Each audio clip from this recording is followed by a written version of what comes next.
ساتھ میں international پڈا group اور جنت پروڈکشن والوں کا بھی شکر گزار ہوں۔ دعا یہ ہے کہ اللہ تعالیٰ اس ماہ مقدس کے صدقے آپ کے عمل میں برکتیں عطا فرمائے۔ آمین الہی آمین۔ جس محبت سے آپ بھی حاضری دے رہے ہیں اللہ آپ کی بھی قبول فرمائے۔ آمین الہی آمین۔ آپ کا جو سوال ہے اور جس ہستی کے بارے میں سوال ہے وہ ہستی تو کسی تعارف کی محتاج نہیں بے ہے، شک بے شک بے شک۔ اور یہ وہ ہستی ہے کہ جن کا نام آتے ہی جس کے دل میں محبت اہل بیت ہے اللہ اس کی پلکیں ادب سے ویسے ہی جھک جھک جاتی جاتی ہیں۔ ہیں۔ یہ ایسی ہستی کا نام ہے۔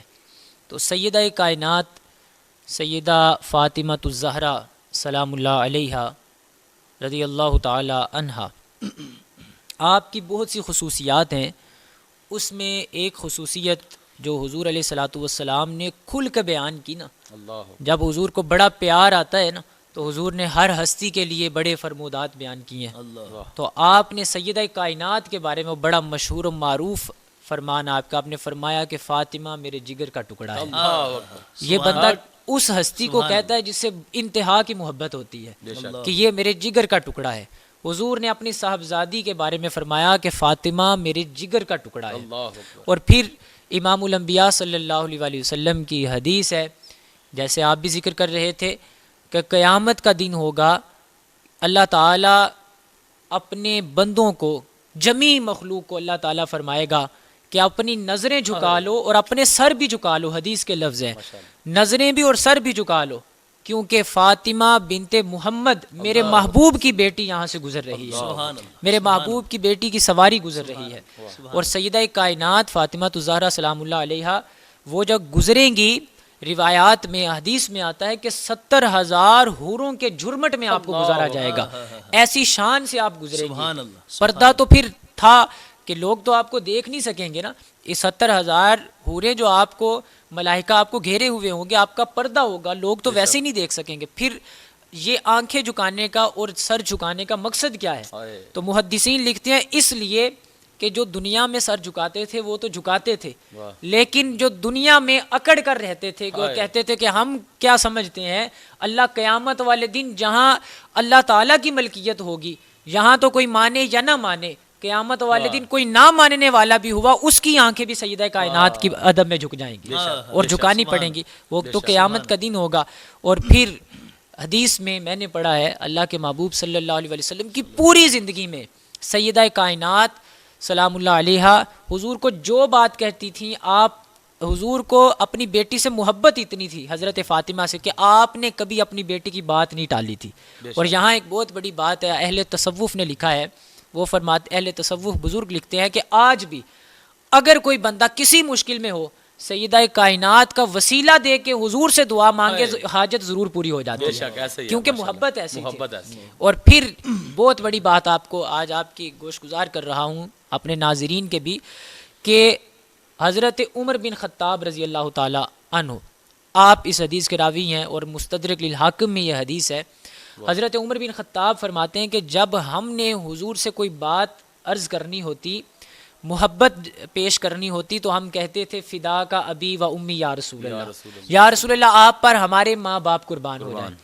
حضرت عمر فرماتے ہیں کہ جب بھی ہم نے حضور کو اپنا پیار اور ادب پیش کرنا ہوتا تو ہم کہتے فدا کا ابی و امی یا رسول اللہ۔ سیدنا عمر فاروق رضی اللہ تعالی عنہ، اور یہ حدیث جس لیے میں پیش کر رہا ہوں نا، یہ فاصلے بھی مٹانے والی حدیث ہے، کہ جو آپ سمجھ رہے ہیں کہ جو فرق ڈالتے ہیں کسی صحابی میں اور کسی وہ حضور کے اہل بیت میں، یہ اس حدیث کے راوی کون ہے؟ حضرت عمر فاروق رضی اللہ تعالی عنہ۔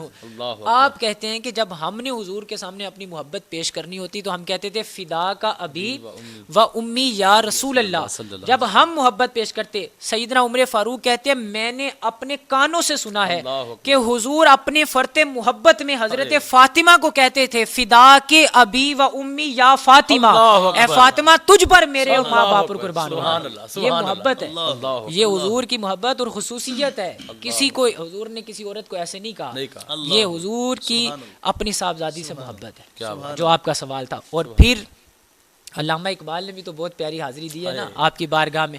علامہ محمد اقبال آپ فرماتے ہیں کہ حضور کی نسبت کی وجہ سے جو حضرت فاطمہ کو ایک شان اور فضیلت نصیب ہوئی ہے، یہ کسی کے حصے میں نہیں آئی۔ اور پھر آپ نے فرمایا ہے، حضرت علامہ اقبال فرماتے ہیں کہ حضرت مریم سلام اللہ علیہا جو حضرت عیسیٰ کی والدہ ہیں، ایک نبی کی والدہ، جن کے شان میں اللہ نے قرآن کریم میں کئی آیات نازل کی ہیں، حضرت علامہ اقبال کہتے ہیں مریم از یک نسبت عیسیٰ عزیز، اللہ اکبر، از سے نسبت حضرت زہرا عزیز۔ علامہ اقبال فرماتے ہیں، قلندر لاہوری آپ فرماتے ہیں کہ وہ مریم جس کی شان قرآن میں بیان کی گئی اور اللہ نے آیات نازل کی، مریم از یک نسبت عیسیٰ عزیز، اس مریم کو ایک نسبت حاصل تھی اور وہ اللہ کے نبی حضرت عیسیٰ تھے۔ یہاں جس ہستی کا ذکر اقبال کہتے ہیں میں کر رہا ہوں، از سے نسبت حضرت زہرا عزیز، وہ تین نسبتوں کی وجہ سے حضرت فاطمہ کا دنیا میں نام ہو گیا ہے، کائنات میں نام ہوا ہے۔ اور پہلی کیا کہی؟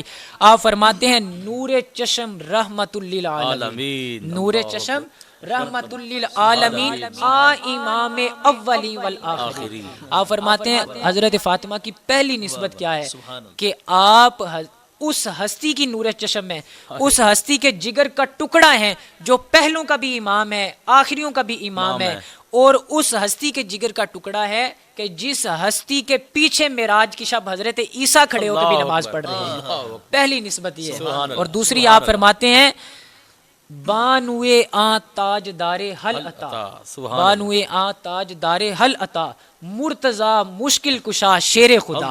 آپ فرماتے ہیں دوسری نسبت جو آپ کو حاصل ہے نا، آپ اس ہستی کی زوجہ ہیں جسے ہم مشکل کشا کہتے ہیں، جسے ہم شیر خدا کہتے ہیں، جسے ہم مولا علی مرتضی کہتے ہیں، دوسری نسبت ہے۔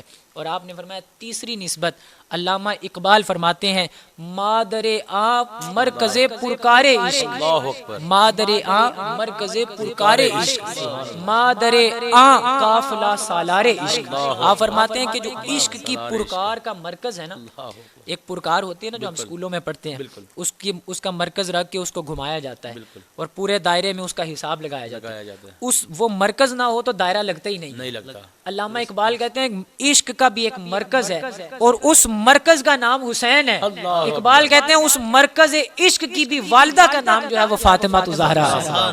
یہ آپ کی شان اور آپ کی خصوصیت اور آپ کی فضیلت ہے، یہ تو بیان کرتے رہیں تو ختم نہیں ہوتی۔ بس دعا یہ ہے کہ اللہ تعالی ہمیں آپ کی برکت سے ہمیں بھی برکتیں عطا فرمائے۔